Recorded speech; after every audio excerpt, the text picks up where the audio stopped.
بنی اسرائیل میں ایک نوجوان تھا، وہ اتنا نافرمان تھا کہ لوگوں نے اس سے تنگ آ کر اس کو نکال دیا بستی سے۔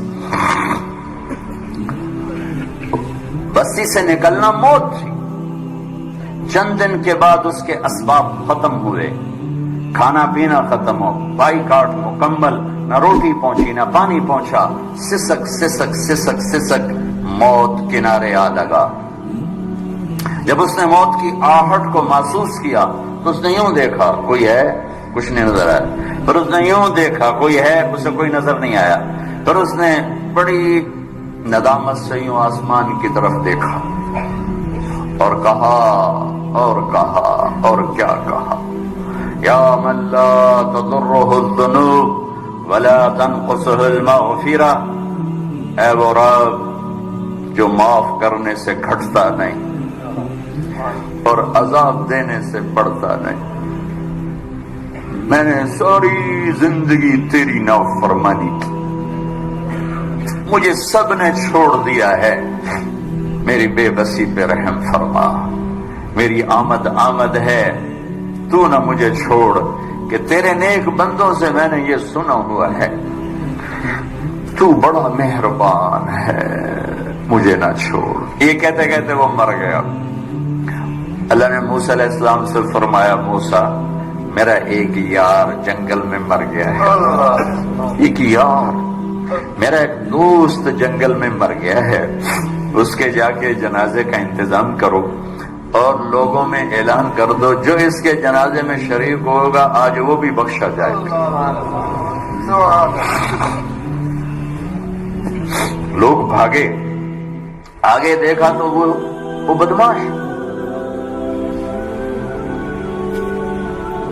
لوگ کھیلنے کے، موسیٰ کیا کہہ رہے ہو، یہ اللہ کا ولی ہے، یہ وہی ہے جسے ہم نے دھکے دے کے نکالا، یہ وہ ہے،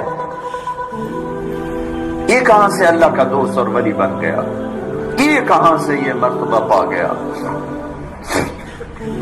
تو اللہ تعالیٰ سے موسیٰ علیہ السلام نے عرض کی، یا اللہ تیرے بندے یہ کہہ رہے تو یہ کہہ رہا ہے۔ تو اللہ تعالیٰ نے فرمایا وہ ٹھیک کہہ رہے ہیں، میں بھی ٹھیک کہہ رہا ہوں، یہ ایسا ہی تھا جیسے یہ کہہ رہے ہیں، لیکن جب اس پر موت آئی، اس نے دائیں دیکھا اسے کوئی نظر نہ آیا، اس نے بائیں دیکھا اسے کوئی نظر نہ آیا، اس پر اس نے بے بسی سے مجھے دیکھا، میری طرف متوجہ ہوا۔ موسیٰ دیکھو، موت کے وقت کی توبہ قبول نہیں ہوتی، موت کے وقت کی توبہ قبول نہیں ہوتی، پر اللہ جو چاہے کر دے۔ کہنے کے موسیٰ جب اس نے بے بسی سے مجھے دیکھا تو میری غیرت نے گوارا نہ کیا، جسے سب چھوڑ دے میں بھی چھوڑ دوں، میری عزت کی قسم موسیٰ اگر اس وقت یہ پوری دنیا کی مجھ سے بخشش مانگتا تو اس کے آنسوؤں کے طفیل میں پوری دنیا کو معاف کر دیتا۔ قارون جیسا مجرم زمین میں دھنس رہا تھا اور موسیٰ علیہ السلام کی منتیں کر رہا تھا، معاف کر دے معاف کر دے، اور موسیٰ علیہ السلام کہہ رہے تھے اور پکڑو، کہتا معاف کر دے، کہتے اور پکڑو۔ جب وہ سارا زمین میں دھنس گیا تو موسیٰ علیہ السلام سے اللہ تعالیٰ نے فرمایا، موسیٰ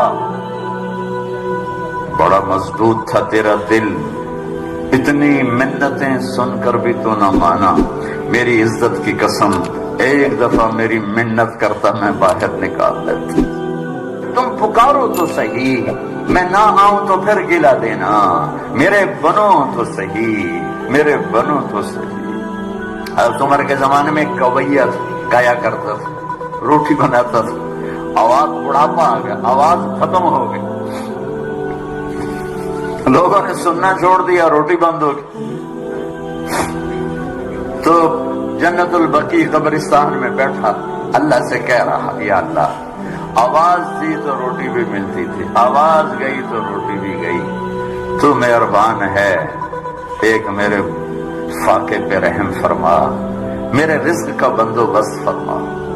حضرت عمر رضی اللہ تعالیٰ عنہ مسجد میں سوئے ہوئے تھے، تو ان کو خواب میں آواز آئی، میرا ایک بندہ بقیع میں مجھے پکار رہا ہے، اس کی مدد کو پہنچو اے عمر۔ عمر رضی اللہ تعالیٰ عنہ ایسا اٹھے، خوف زدہ، نہ سر پہ ٹوپی، نہ پگڑی، نہ پاؤں میں جوتا، دوڑ لگائی جنت البقیع کی طرف۔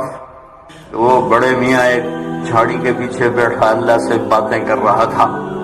جب وہ تیزی سے اندر داخل ہوئے تو قدموں کی آہٹ، اس نے پیچھے مڑ کے دیکھا تو عمر، اس نے کہا آ گیا عمر کوڑا لے کر پٹائی کرنے۔ وہ بھاگا اٹھ کے، تو عمر نے فرمایا رکو رکو رکو، میں خود نہیں آیا، بھیجا گیا ہوں۔ تو وہ کہنے لگا کس نے بھیجا ہے؟ کہا وہی جس سے باتیں کر رہے تھے اس نے بھیجا۔ تو اس کی ایک چیخ نکلی اور بیٹھ گیا، کہنے لگا میرے رب، ساری زندگی تجھے بھلایا،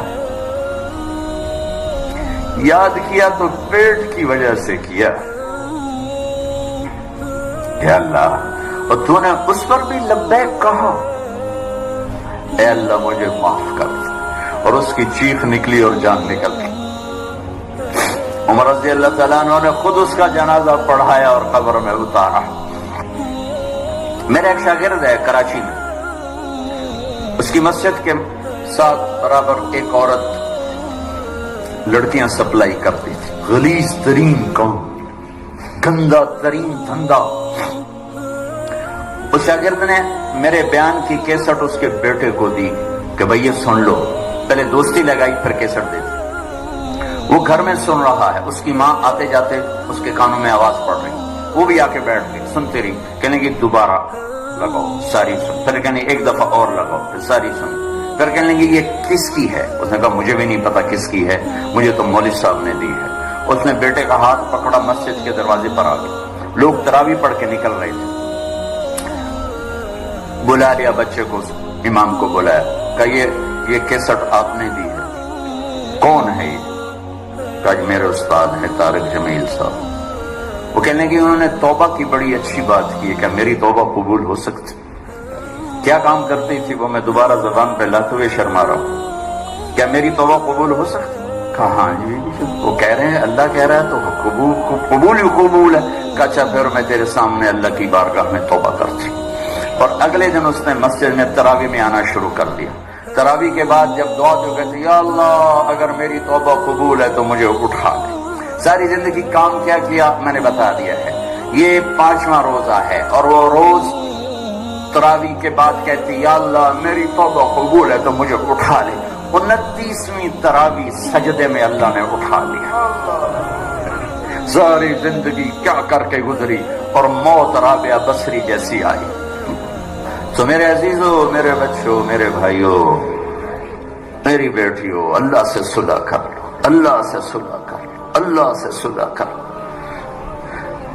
وہ ہمارا بن گیا تو من کان للہ کان اللہ لہ، ان وجدتنی وجدت کل شیء وان فتنی فاتک کل شیء وانا خیر لک من کل شیء۔ میرا بندہ میری طلب میں آ، میں ملا، سب کچھ ملا، میں نہ ملا کچھ نہ ملا۔ من تقرب تلقیتہ من بعید۔ ساری زندگی نافرمانیاں کر کے ابے کہاں جا رہے ہو؟ یار اللہ کو منانے جا رہا ہوں۔ اور تو کہاں جا رہی؟ بڑی بھی کہ اللہ کو منانے جا رہی ہوں۔ اب اس بڑھاپے میں تیری کون سنے گا؟ دانت تیرے نہیں، دکھتا تجھے نہیں، چلا تجھ سے نہیں جاتا، اب تیری معافی کہاں سے ہوگی؟ اب تیری کون سنے؟ وہ کیا کہہ رہا ہے؟ وہ اوپر والا کیا کہہ رہا ہے؟ من تقرب الیہ، جو میری طرف آتا ہے، جب سہارے سے آ رہا میں لے چلو مسیح تیرا بنو راضی کر، میں کیا کرتا ہوں؟ تلقیتہ من بعید، میں آگے بڑھ کے اس کا استقبال کرتا ہوں۔ میں معافی مانگنے کے لیے جو آ رہا ہے میں اس کا استقبال کرتا ہوں۔